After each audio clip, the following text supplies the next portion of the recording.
I can still hear the crowds. When I first stepped into RFK Stadium, I knew I'd found a home.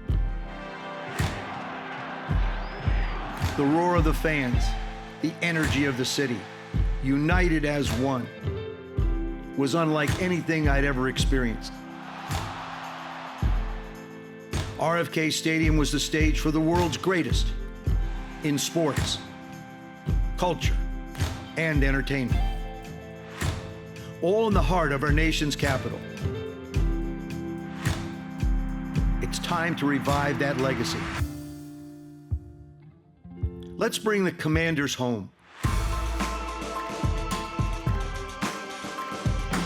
A new stadium will serve as the anchor for the RFK site, unlocking new opportunities for generations to come. This means new housing, new restaurants, retail, and public spaces are all possible. The stadium development will create new access to the Anacostia waterfront while preserving some of our city's treasures. A world-class city deserves a world-class stadium, uniting a sea of burgundy and gold. Something that unites us in our pride for the district. The time is now. Let's bring Washington back to D.C.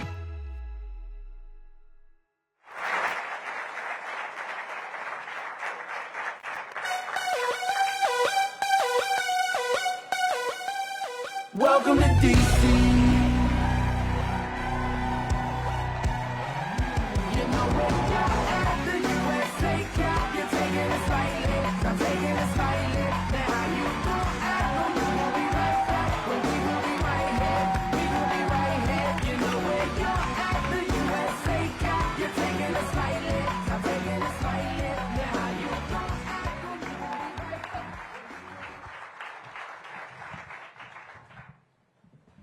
I want to welcome everybody this morning on a historic day. My name is Bram Weinstein. It is my honor to welcome you all here to the National Press Club on a historic moment for both the city of Washington, D.C., the region at large, and our beloved football team, the Washington Commanders.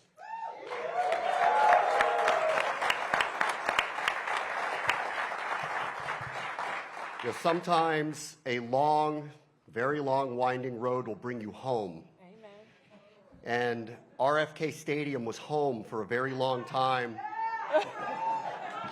There were legends that were made there that are here with us today. Hall of Famers like John Riggins and Darryl Green.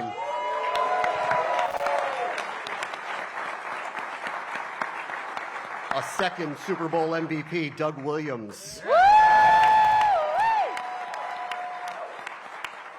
And of course, our legendary Hall of Fame coach, Joe Gibbs.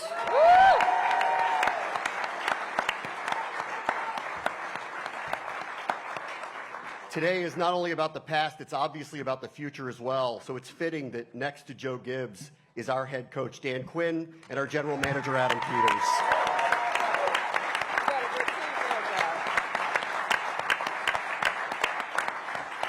Timeless memories were made at the RFK site, and that's what today is about, repeating that. Timeless future memories for our city and for our team. These individuals here in particular are ready and excited to share a very special announcement with both the D.C. residents, Commanders fans in the region, and of course around the world as well. Washington, D.C. Mayor Muriel Bowser.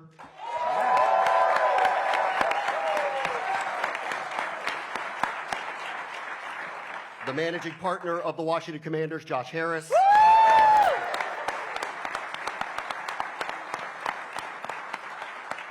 And the commissioner of the NFL, Roger Goodell.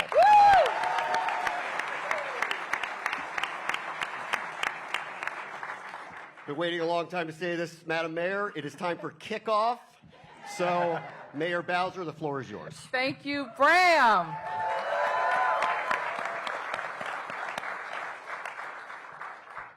Promise made?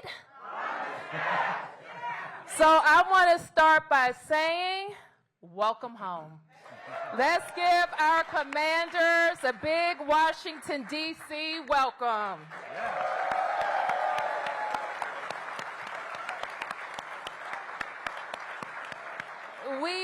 are so happy to talk this morning about bringing our team home to the sports capital, back to RFK, where they belong. And I couldn't be more excited for our city, our team, and our fans. Josh and the entire team at the Commanders, thank you. We want to say thank you for not just buying our team, some would say saving our team, getting the team to the NFC championship for the first time in 33 years.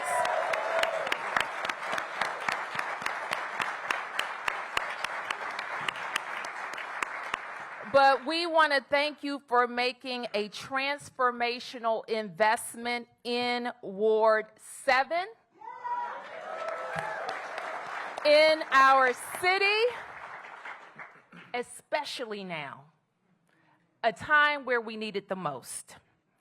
Commissioner, I know you can't have favorites, but we know where you grew up. And this is a big deal. I've been working on this for the 10 years that I've been mayor. And now we have the right partner at the right time. And Josh is someone who cares more than just about this franchise. He cares about doing the right thing. And he likes to win. You've heard me say that before. He knows how to put together a winning team. And throughout this process, it's been a cooperative one. We were joined in our goals to advance a deal that we could be proud of, a development that would serve the city for generations to come, and support the best professional sports franchise in the world. So when Josh talks about this, he very elegantly says that he wants to provide and do for the city and give the city what it deserves. And I agree. And I'd go a step further and say that right now, as our economy is shifting, it's something our city really needs because we need growth and we need jobs. We have 180 acres of opportunity on the banks of the Anacostia River. And we have, and I have to pause to acknowledge our Congresswoman and Congressman James Comer of Kentucky, who advanced a bipartisan effort to deliver that land to D.C. Thank you, Congresswoman Norton.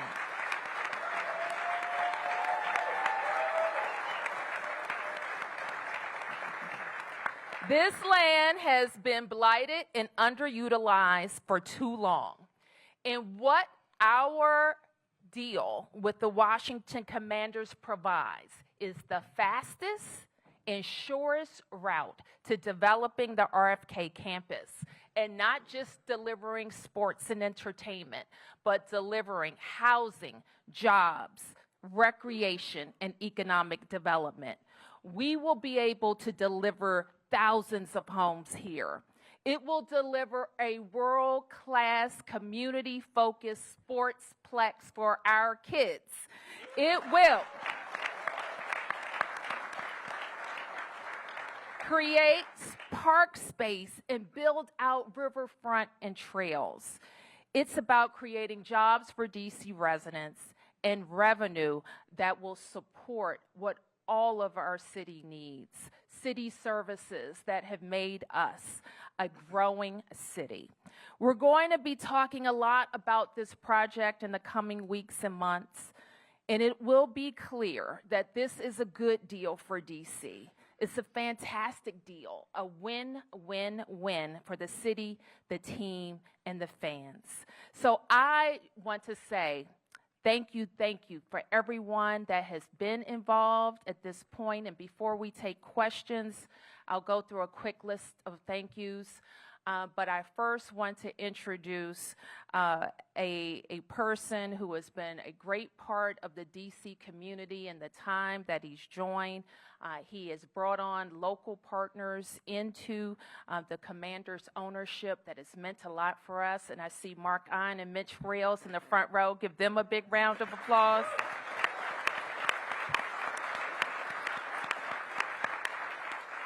These guys bet on D.C. a long time ago, and I am just so grateful for your partnership, Josh. And you have the floor. Josh Harris, the owner of the Washington Commanders. Well, everyone, what a great day.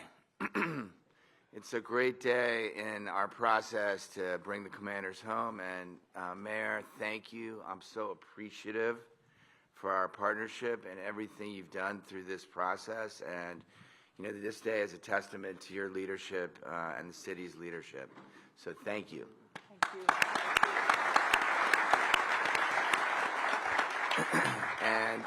And thank you to the council members that are here. We know you're going to be considering all this, and thank you for your partnership in helping us get to this historic moment. We know you have a bunch of work to do, and we're going to be there transparently providing all the information to you, Chairman Mendelson. I know you're not here with us today, and the entire group of D.C. council members, so very much appreciative that you're here today to listen. And Roger, I know you're busy. Thank you for being here.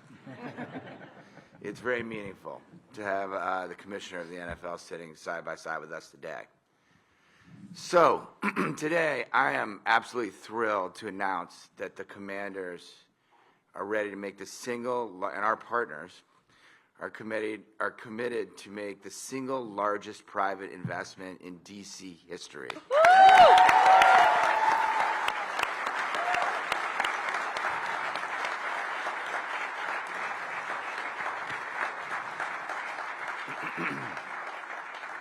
You know, one of my earliest memories was walking down East Capitol Street to RFK. I only knew one person, my Uncle Jerry, Robbie Miller sitting right there, who had tickets because there was a 25-year waiting list. And I got to go once or twice a year, but I watched every game intently. And I grew up watching the greats, whether it be Sonny Jurgensen, Billy Kilmer, Joe Theismann, Mark Ripien, the Hogs, Joe Gibbs, Art Monk, and 3 Super Bowls. Yeah. We need one of those. And obviously, we're so honored to have Darrell, Doug, and John. Thank you all for being here today. And you're right there up there. And Adam and Dan, no pressure. That was the Washington that I remembered. When on Sundays, everything stopped, everyone was glued to their TV or in the stadium, and we've already seen a reawakening of that spirit, but we want to bring it back. Now we want to bring the Commanders home with a new RFK that our fans will love, our opponents will fear. It'll be loud.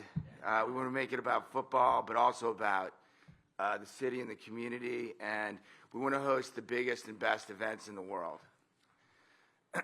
When our ownership group started on this journey 2 years ago, we laid out 3 clear priorities: build a championship caliber team, improve fan experience, and make a positive impact on this community.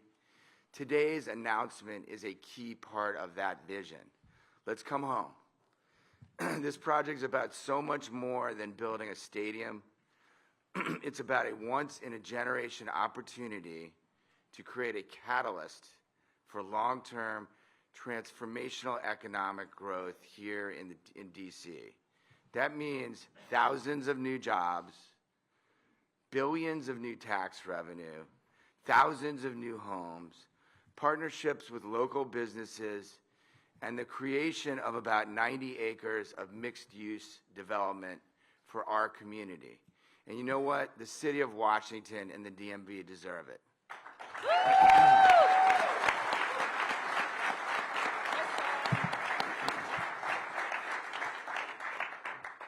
Without exaggeration, this will be the best stadium in the country when it's built in front of the Anacostia River, facing the Capitol and the Washington Monument. I wonder if we should show a picture of it. Show it up. And while today marks an exciting step towards bringing the Commanders back to our spiritual home in D.C., I also want to recognize the incredible partnership we've built with Maryland and Virginia. In Maryland, where we currently play, and in Virginia, where we train, I just want to say that I'm particularly grateful to Governor Moore and the Maryland leadership for their support and shared belief in what we can achieve together at our current stadium site as we move where we play football games to new RFK. Thank you, Governor Moore, Maryland delegation.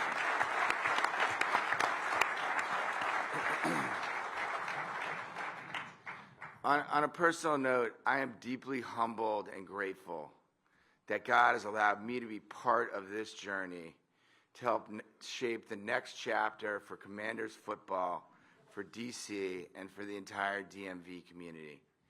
I'm also grateful to my family who's sitting here. Couldn't have done it without you, my wife Marjorie, Hannah, my brother Gabe, my mother Sylvia, Mama Commander. Mama. I love it. And I couldn't have done it without my partners, Mitch Rails, Mark On, Mr. Fallick, and others that I'm not sure if they want to be mentioned or not, so I'm not going to mention them, who are in the audience. I believe, and I know that Mayor Bowser believes, I know that you believe, in the power of this project to bring our city and this region together. We're excited to continue working with the council, the mayor, and the DC leadership in this community to shape the next chapter of RFK.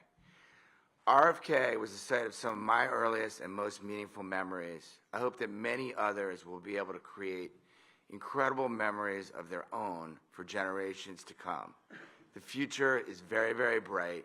Thank you for being here today, listening, and let's go get this done. Let's get it done. Thank you.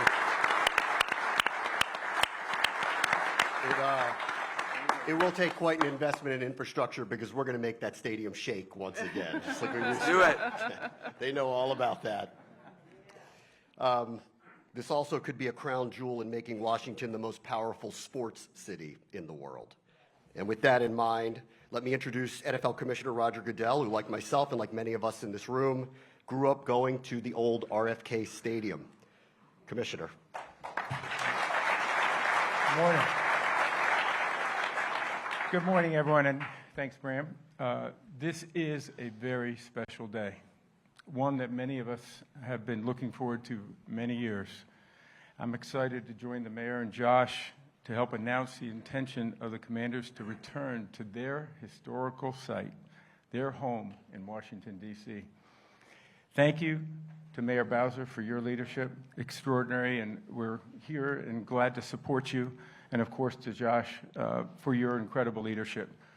Under Josh's leadership, this team has become a playoff team in a very short period of time. With this stadium, it will also become a leader off the field too. The Commanders' future is clearly a bright one. Today would not be possible without the help from Congress, who in passing the RFK bill late last year, and I want to thank Representatives Comer and Norton for sponsoring the bill, and for the congressional leadership for passing the needed legislation to get us here today. I grew up in this district, as was mentioned before, attending games at Old RFK Stadium. It was a special place. Many of our early memories as a football fan were formed there, watching the great teams and sharing the experiences with my family and the tremendous fans of this team. A generation of fans growing up rooting for the team did not have that experience, but the next ones will, and I could not be more excited for them. The stadium project announced today promises to be great for the fans, the team, and the district, and the NFL. It also makes us better as a club, as a league, and all of our clubs playing in a world-class stadium in front of passionate fans is one of our big objectives. We've seen throughout the country new stadiums transform communities. Since 2001, more than $32 billion has been invested in stadiums, and there are at least 8 more projects underway, an estimated cost of $20 billion. This will be critical in revitalizing an area that has been dormant and undeveloped for nearly 30 years when the team first left. Here in the district, there will be billions of dollars invested in this area and economic activity that lifts up this city and generates jobs throughout the region. The NFL has a long history of investing in stadiums projects along with the home team, but all 31 teams will contribute along with Josh and his partners. This is an important project that the league recognizes, and we will be there to support. Once again, I want to thank the mayor and Josh for their incredible leadership. We look forward to working with you both. This project is important to us, and we recognize we will be supporting you throughout the city council process as well, and look forward to seeing us all on opening day. Thank you, Roger. Yep. Give the commissioner a big round of applause.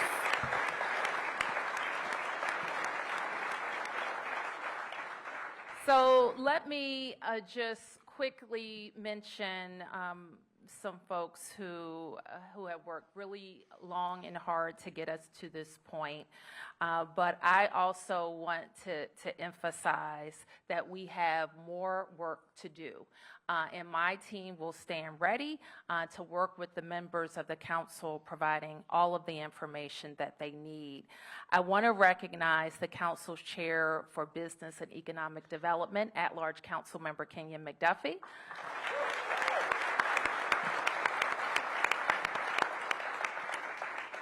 The host council member for RFK, and I told him he came in the door winning, council member Wendell Felder.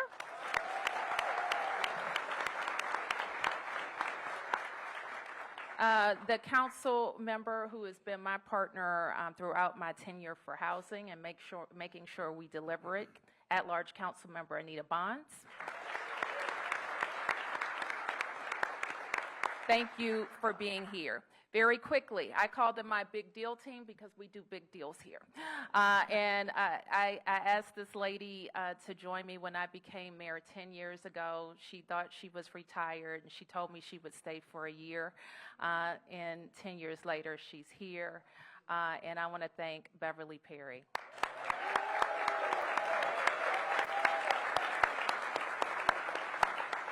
I want to acknowledge our chief deal maker on this one, Sarosh Odpadwala. The deputy mayor for economic development, Nina Albert. The city administrator for the district, Kevin Donahue. And our budget director, Jenny Reed. Thank you. And I do also want to acknowledge our other partner in this endeavor, the official convention center and sports authority for the district, who will be our partner in parking, and led by Angie Gates, the president and CEO. Chaired by Leif Dormsjo. Thank you, Leif. And any other members or of the board members for Events DC, thank you for being here. Thank you. I see Sherry Doggett over there. And I want to also acknowledge our expert partners who helped us put together this deal with the team: ASM Global, CSL, Hyatt Brown, Gensler, Kutak Rock, Tybra Hudson, PFM, Legends, and Perkins Eastman. Give them a round of applause.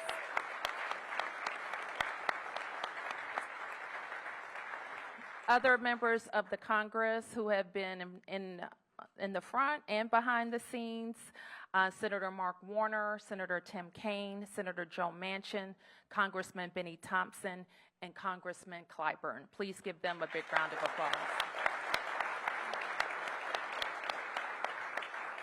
Mayor, may I also mention, look, this thing came together 100-0. I mean, there's been many parts of this journey in the Senate at 12:01. I learned a lot about the political process, and I just want to thank the the senators from Maryland, the senators from Virginia, Absolutely. For being there and for supporting this effort, because we wouldn't be here without them. So thank you. Thank you. And final mentions to two of my predecessors who are here, one who brought baseball home, former Mayor Anthony Williams. And I know a very proud woman today, Mayor Sharon Pratt.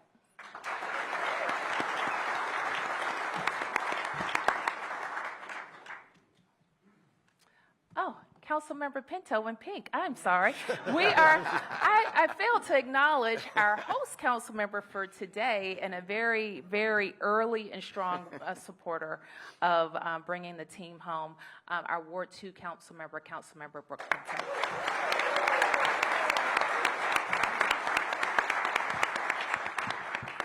This is an exciting day, and we do hope it is the first of a few historic announcements along the trail here. Our panel has agreed to take a few questions now, so why don't we do that, and let's start with John Keim from ESPN.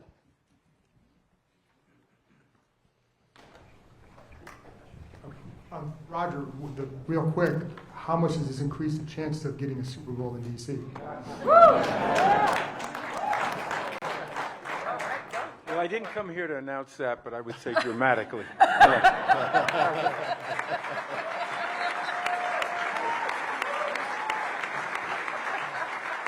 Our next question, Sam Fortier of the Washington Post. For all of you, when did this moment start to feel real, and what does it feel like right now? Well, I'll start. I mean, obviously, this has been a vision of ours since we bought the team, bought the club. It was in our original plan. It's been a journey. It's been a process. I'd say, for me personally, it really started to get real in the last few weeks when, when the mayor, I think, shook me by and said, we got to get going, even though we were waiting around for some politics to occur. And but it got real then, and we're so happy to be in partnership with the city and the NFL announcing it today. For me, Sam, I knew once we got the land that we needed to be ready. And when I sat across the table from Josh, and we kind of had a time frame in mind that this had to get done, or we were both going to have to move on. He was going to have to move on from us, and we were going to have to move on from the team. And so once we established that, I already knew we had the best site. I did. I knew we had the best site. And once I knew that he wanted to be back home, that we chartered a path to get there. So I would say when we knew we had the land, we'd already been working on a pretty good plan, and now we're here. I would just add very quickly, these projects are not easy projects to take on. They're complex. They involve a lot of decision making along the way. There are difficult periods, but I would fall back on the leadership of the mayor, who had the vision and the willingness to take this on. I think that does not happen in cities or states without that kind of a political leader standing up and saying this is good for our community, which we obviously agree. And of course, Josh, who understood not just the emotional reason for coming back to the district, but also this was really the right thing for this community. This will be a tremendous economic driver, but more importantly, I think it will send a signal to everyone in the world, frankly, of this community and the way they're going and the direction they're going. Our next question, David Aldridge from The Athletic. Thank you. For Josh and for Mayor Bowser, what assurances can you provide to local residents that they will not be overwhelmed by the new construction, the new projects, that they will be able to stay in the area and stay in the housing that they currently have? And for Roger, I wonder if the SoFi project in LA, is it all analogous to this in terms of the partnership that the Cronkies had with the city of Inglewood? Well, thanks for that, that question. And the good thing about this site is it was an NFL stadium there. The Washington football team played there for decades, and the transportation infrastructure exists. It is served by Metro, it's served by the highway, it's served by an expansive bus system. The difference between when the team last played and now is that there are many other modes that are available for people to travel there as well. What we've heard from the community is they're tired of the blight, and they want the 180 acre parcel to be brought back to life. So one advantage is that we won't just have what's there now, a sea of parking and a stadium. We're going to be able to have a wonderful mix of uses. I love that we can show a map that demonstrates all of the different parcels that will be engaged, that include entertainment, an entertainment district that has set aside park space, including the area that can't be developed right along the Anacostia River, and an entire recreation district that the district will populate with the existing fields in our sportsplex, and what we're calling the Kingman Park District, which will be largely residential. So this is what we promise to deliver, a mix of uses that includes an NFL stadium. Yeah, David, the only thing I would add, and that's well said, is just that only 15%. Right now, there's a crumbling. I mean, we've walked around there a bunch of times, and there's nothing there, right? And it's just been that way since RFK closed in the 90s. And so now we're bringing this area back to life. We're activating the area. And the stadium itself is only 15% of the overall landmass. So, obviously, this is going to be a great thing for that area in terms of activating the Anacostia River. You can actually ride your bike from Nationals Park. It's a 15-minute bike ride.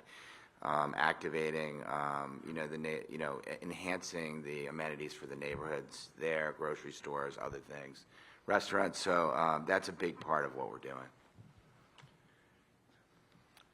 David, I think you asked about analogous to other stadiums. I think Atlanta is a very interesting analogy also. I think Los Angeles clearly is. I think Detroit is.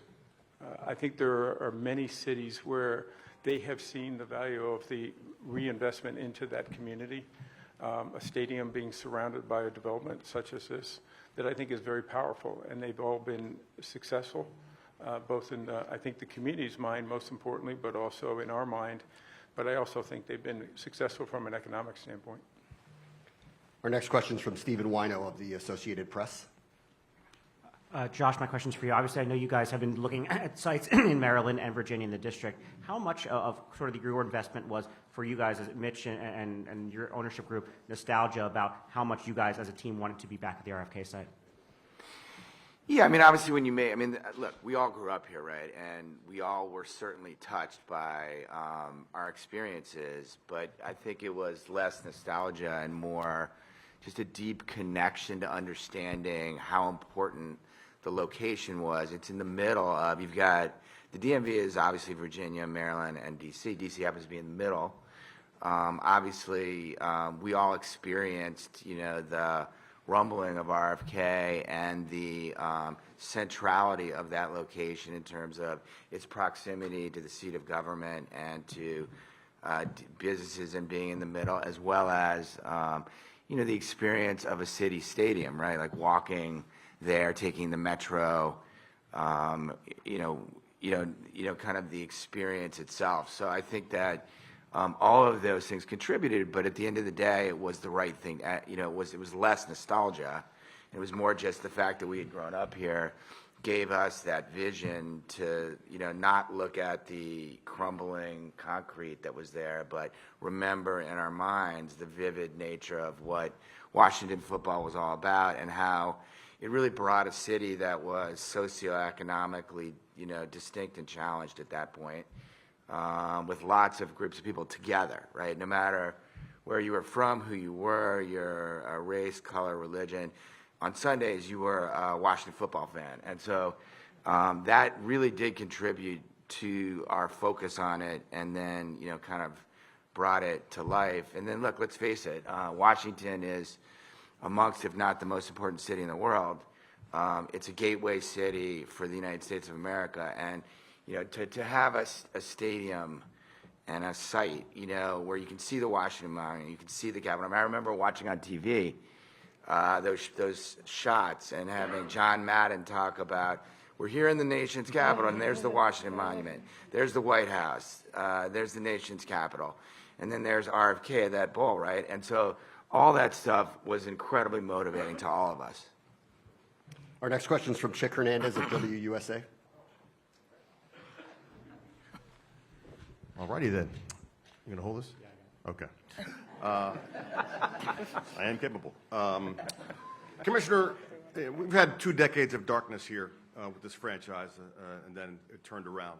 What's the league view of this franchise and what's taking place right now with this welcoming back home? Yeah, I would say that the league view is incredibly positive. Josh coming in and I think making a commitment to this franchise that they were going to be one that this community would be proud of. Obviously, every owner that comes in hopes to have the winning tradition reestablished quickly. I think Josh may have been ahead of his timetable a little bit, but good for him. And I think it's good beyond... GM and coach and quarterback. Jaden helps, but he's got a great team over here. But I would say that we look at this as a very important football market. This has been one that we want to have, obviously, a sterling franchise in this community. We feel that we have that now. It's going in the right direction. I think the commitment by Josh and the city to bring the team back into D.C. is a really important one. I think emotionally, but also I think it signifies that they care about this community, they care deeply about it, and they're going to do the right things to make this franchise successful. Our next question is from Rebecca Turco of WJLA7. Hi, good morning. This is a question for the mayor. The $202 million for infrastructure and the $89 million for the sportsplex. Can you explain why use taxpayer money for this? Why not pursue creative options like personal seat licenses, for instance? Okay, so I think you've asked me about the public investment in the stadium. So what I hope has been made clear is that this is a massive investment and the largest private investment in the district's history. The Commanders will be committing $2.7 billion to building the stadium. $2.7 billion. So the total investment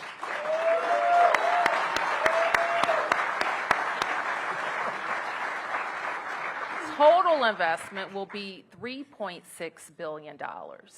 Our part of the investment will be $500 million to support horizontal stadium construction.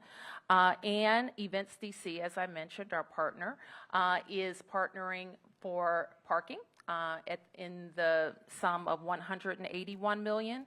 And the district is also partnering in parking for a total of $175 million. At the end of the day, we will own both of the parking garages.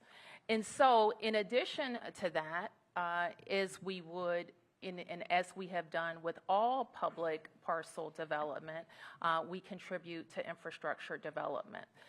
And so we have the sum of $202 million listed there for roadways and transportation studies and the like that support bringing RFK to life.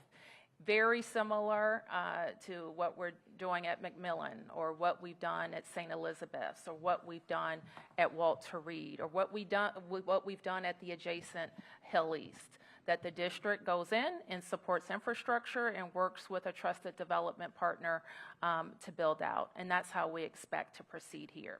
As it relates to the sportsplex, This is a long promise of mine. I think you know, 3 years ago, I made my first investment in the Sportsplex in our capital improvements plan, and we're coming back as part of this package to make sure we deliver it. You may not know this, but our kids right now leave school, if they are indoor track athletes, for example, and they travel out of DC to go do track. Our gymnasts, they go around the region.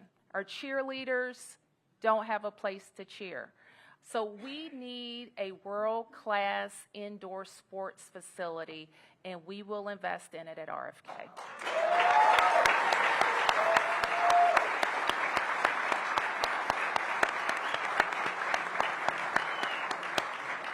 Our next question is from Sam Collins of the Washington Informer.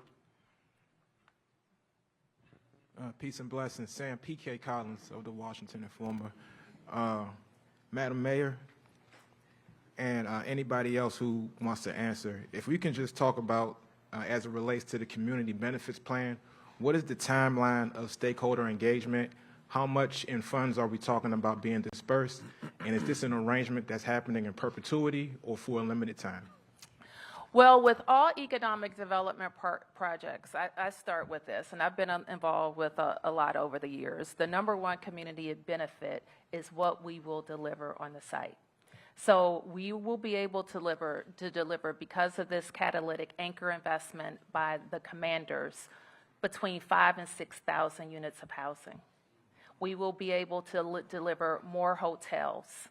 We will be able to deliver more jobs. So those are the chief economic benefits. When we look at this, more than 16,000 jobs will be created and more than $20 billion in tax revenue over the period of this commitment. Those are the benefits. Additionally, we have laid out some pretty preliminary ideas with the team about other ways that the community will want to be involved in the site. I know I've had some preliminary conversations with members of the council. The team has had preliminary conversations with members of the council, and I expect those ideas will be fleshed out during the council process. Our next question is from Mark Seagraves of NBC4. Hey, good morning. Thanks very much. A question for you, Mayor Bowser, and a question for you, Mr. Harris. Mayor Bowser, I'm just wondering what you will say to residents at a time, you're faced with an enormous uphill budget battle going forward, both in the 2025 and in the upcoming 2026, with the prospects of layoffs, cuts of services, and hundreds of millions of dollars cut from the out years in the budget. How do you justify, what do you say to residents who think this is not the right time to put hundreds of millions of dollars into this development when you're having to cut services and possibly furlough workers? And then, Mr. Harris, for you, you mentioned that through this you've learned a lot about the political process with the federal government. You're about to learn a lot about the political process with the D.C. Council. And I only see 4 council members here today. You're going to need 7 votes. I'm wondering what your plan, we saw what happened with Monumental in Virginia. I'm wondering what your plan B is and how serious you've negotiated with Maryland throughout this if this deal falls through, if the D.C. Council fails to approve this. Mayor Bowser, first, Mark, I want to make sure you're not confusing viewers. We're not talking about the CR-caused FY25 summer crises. We're not talking about that. What we're talking about is our future. We're talking about our FY26 budget. And I'm advancing a balanced FY26 budget.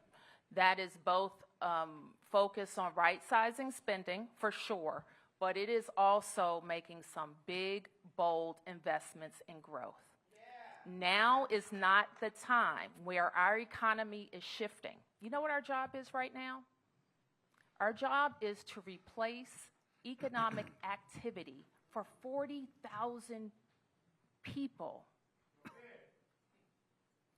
If we don't make some change, they may not have their jobs. If we don't make some change, they may not live here. So our job is to advance a budget that is bold and that invests in growth. and I'm going to be talking a lot more about all of that growth agenda. But it starts with a catalytic investment at RFK. We cannot leave.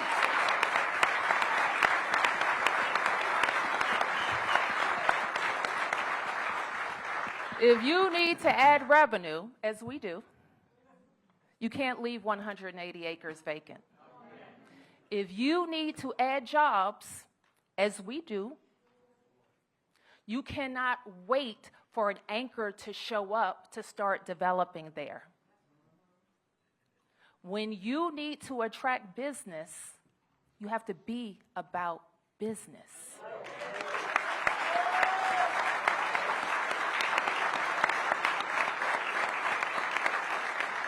So we're going to be talking about FY26. Now, the Congress still has to fix FY25. Because if they don't, because your question is a serious one, I call it a fake budget crisis, because we have the money. So if we have to cut services because they don't fix their snafu, then that's a problem. But, you know, we're going to keep pushing it. But we can't stop, because no matter what happens with FY25, FY26 is coming. And so we're going to have, at the end of FY30, or the beginning of FY30, a new stadium. We're going to have it.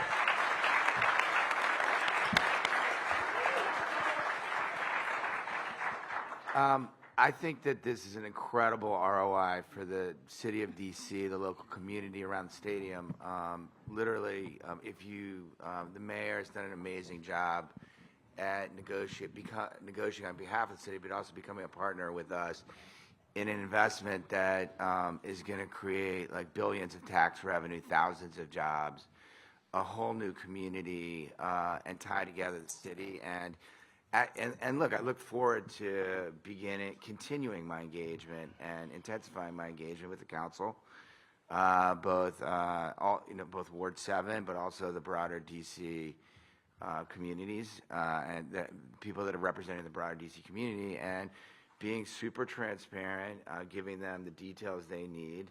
And I think the project speaks for itself. And I think the project will stand, and I believe will convince the council this is in the best interest of DC.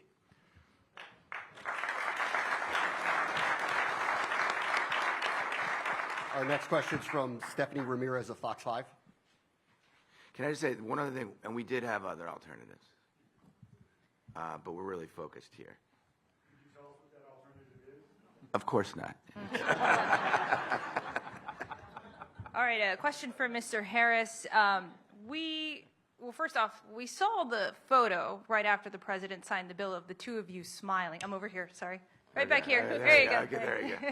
Saw the photo of you both smiling right after former President Joe Biden had signed the RFK bill into law. So the question everybody had was this already a done deal? Can you talk about where you guys were in that moment? And was this what you always wanted from the beginning in purchasing? And then I also have a follow-up question for you, Mayor Bowser. Yeah, the answer is obviously that was a big step in the process. Until DC had the land back, there was no way you could consider doing this project at the RFK site. So that was the first step in the process, but we had not concluded it was very early in the negotiations with DC. And so after that moment, so yes, that was an amazing kind of part of the process, but after that moment, as the new year changed to 2025, we got to work and really created all these details. And so I was definitely smiling, but I was also, I knew there was a lot of work ahead. And listen, we've been very transparent with the whole DMV community in terms of what we thought was the right answer for the location of the stadium. And sometimes when you have partners in other jurisdictions, those conversations can be, it's harder to be honest and upfront about it. But we also didn't know whether we would be able to achieve what we thought was the best answer. And so, we kept discussions going. And, obviously we've made commitments in Maryland, as to making that site a great site, and not having what happened to D.C., which is RFK just literally sat there and became a mass of concrete. That's not going to happen in Maryland. We've already committed it won't, and we're engaging with the state of Maryland as to what we're going to do with that site to make it great for Maryland. And we have fans, obviously, in Virginia. We have fans in Maryland. We have fans in D.C. D.C. happens to be the center of it, but it's very important. We like having, we have our business offices in Maryland. We have our training complex in Virginia. If we can accomplish our stadium in D.C., we're engaging the whole area.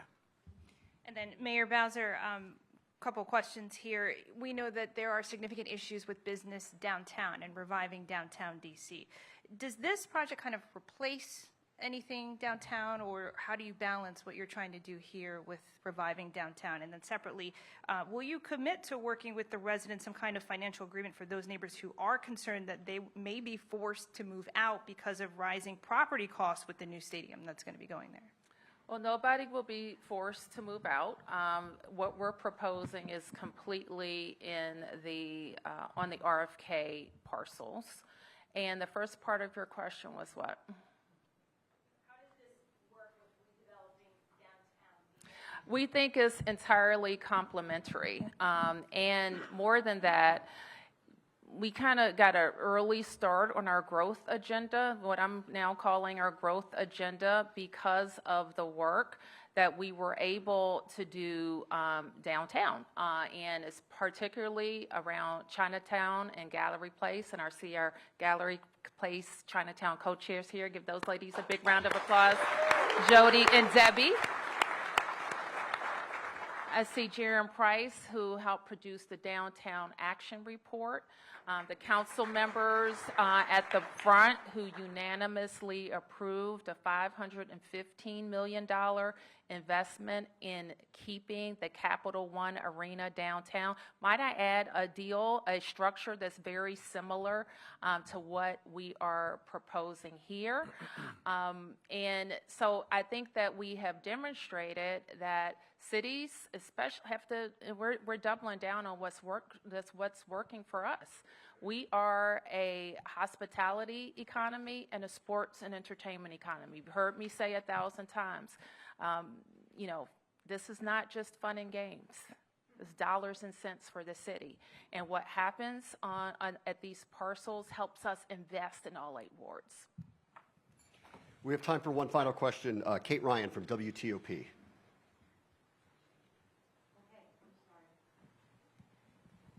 Thank you so much. Once again, in terms of having this team return here, what do you envision in terms of people being able to afford it like they did in the old days? You'd walk over from your backyard barbecue to the games. What are the prices going to be like? Yes, actually, Mark and I pulled out a ticket, and I hate to say it, from 1972. He kept it somehow, and it was $12 fees. But look, I think obviously for us, affordability. We sit down every year, and Mark Klaus, our new president, is there. We sit down as a business team, and we set ticket prices, and we are very focused every year on affordability and inclusion, and the ability of I have a family, the ability of everyone to bring their family to the game, and so that's going to continue to be, kind of a priority for us. New stadium, old stadium, pretty much everywhere. Thanks.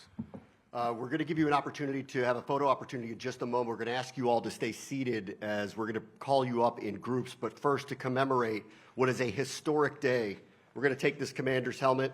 Mayor Bowser, Josh Harris, Commissioner Goodell are all going to sign this today. Great.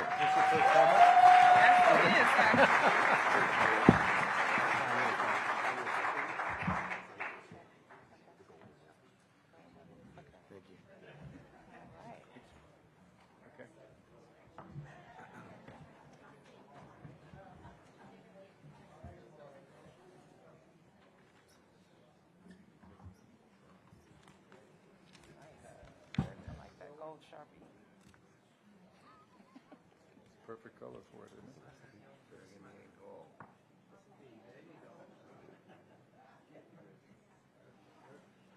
I guess it won't work.